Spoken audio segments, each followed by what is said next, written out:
So this hour, we are going to be talking about who's who of the Salem witch trials. Coming up very soon, which we are very excited about here at the Northeast Road History Center, is our dramatized reenactment of the actual account of the trial of Bridget Bishop. But we want to give you some background and context before we go in and we see that reenactment. So we're going to be talking about 4 of the main characters, or main people, as they are real people, a little bit of background about them before we see them in the context of this trial. So of course, this trial is the trial of Bridget Bishop. Bridget Bishop was a social outcast in Salem, Massachusetts. She was not the first to be accused of witchcraft, but she was the first to be executed.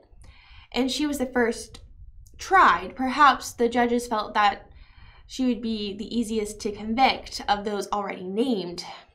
She was a target of witchcraft accusations for a variety of reasons. There was gossip that she was responsible for the deaths of her first 2 husbands. The death of her second husband, Thomas Oliver, in 1679 triggered the first accusations of witchcraft against Bishop from Oliver's children. So this, in 1692, during this trial, it was not the first time that she had actually been accused of witchcraft. Oliver's children claimed that their father died because Bishop bewitched him, but there was no legal repercussions at that time. When she was married to Thomas Oliver, Bridget Bishop showed visible signs of being an abused wife. She appeared in town with bruises and scratches upon her body, and it was believed that she was equally abusive to her husband as well. The couple was known to verbally fight, even in public. They would even call each other terrible names out in public and on the Sabbath, which was particularly offensive to their Puritan neighbors. And they were part of this Puritan community. The couple was charged for that offense, and they were told to pay a fine or to stand in the public square as punishment. Oliver's daughter, Mary, paid the fine for her father, but declined payment for her stepmother. And so Bridget was made to stand in the public square in penance for such behavior. The case was eventually thrown out due to lack of evidence and suspicions that Oliver's children were more interested in snagging Bishop's inherited property from her, since Oliver didn't leave a will at the time of his death. So she was not convicted of witchcraft on her first accusation, but these accusations came back to haunt Bishop in 1692.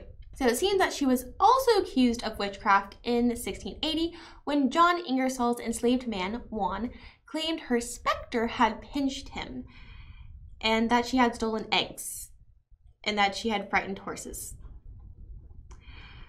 During the trial in 1692, 10 neighbors testified against her, saying that she was a witch. Among the accusations were stories of her pursuing the afflicted girls to sign the devil's book.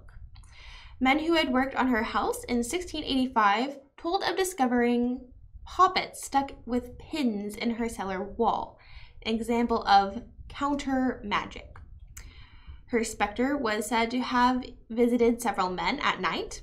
Samuel Shattuck, a dyer in Salem town, thought that she was making poppets because of the small pieces of lace that she had bought from him to dye.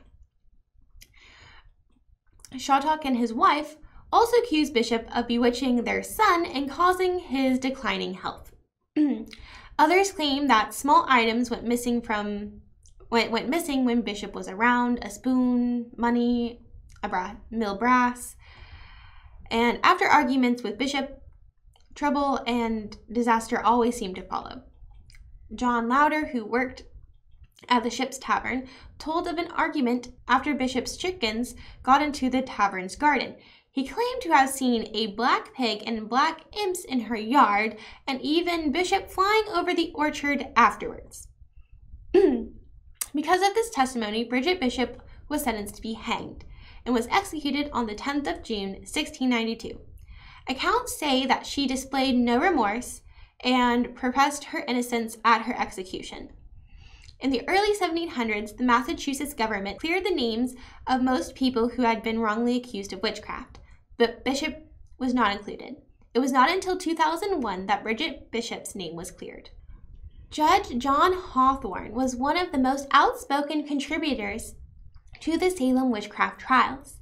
In late February of 1692, Hawthorne had been one of the worthy gentlemen of Salem called to the paris's parsonage in Salem village to be consulted on the first afflicted girl's behavior. He agreed that with the others that it was the hand of the devil was at work. In our legal system today, the person being tried is innocent until proven guilty. Well, Judge Hawthorne presumed guilt. He took a lead in questioning and was a very open supporter of the accusers.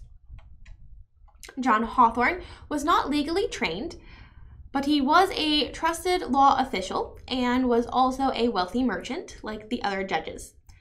Hawthorne owned a wharf and a liquor license and was a landowner with property in Maine. Early in his career, he became a delegate in the General Court and ultimately remained in the judiciary for his whole life, promoted to the Superior Court in 1702, and he resigned in 1712. Judge Hawthorne believed in the touch test and spectral evidence, which would later not be allowed as actual evidence in court. When others began to question the use of spectral evidence and suggested the devil could take on anyone's likeness, Hawthorne sternly replied, "Not without their consent." He was a crucial figure in the execution of 20 innocent individuals due to the Salem trials. He firmly believed that he was doing the right thing, which was ridding the colony of the devil, and never showed remorse for his part in the Salem witchcraft trials. He died in 1717 at the age of 76. He is buried in the old burying point of Charter Street, their cemetery in downtown Salem. Hawthorne's great-great-grandson was Nathaniel Hawthorne, whose work revealed the younger Hawthorne's guilt over the sins of his ancestor. It appears that Nathaniel Hawthorne used his disgust with his family history in his writing, as Judge Hawthorne appears as the antagonist Judge John Pynchon in Hawthorne's 1851 novel, The House of Seven Gables. Mercy Lewis was an accuser during the Salem witch trials. Several years before the trial began, Mercy Lewis was one of the few members of her family to survive an attack by Native Americans. At the time, she was 14 years old and was placed as a servant in the household of Reverend Burroughs. By 1691, she had moved to Salem, where one of her sisters was already living, as she had been married. And at that point, Mercy Lewis became a servant in the household of Thomas Putnam.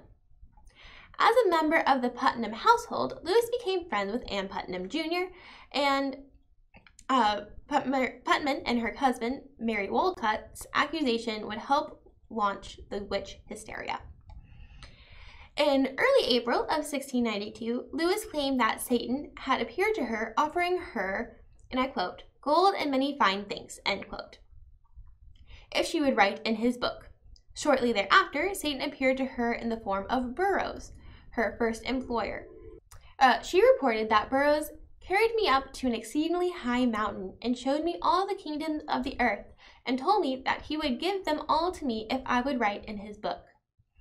It is believed that Mercy Lewis was a victim of child abuse after statements were taken from witnesses such as Abigail Williams and Thomas Putnam.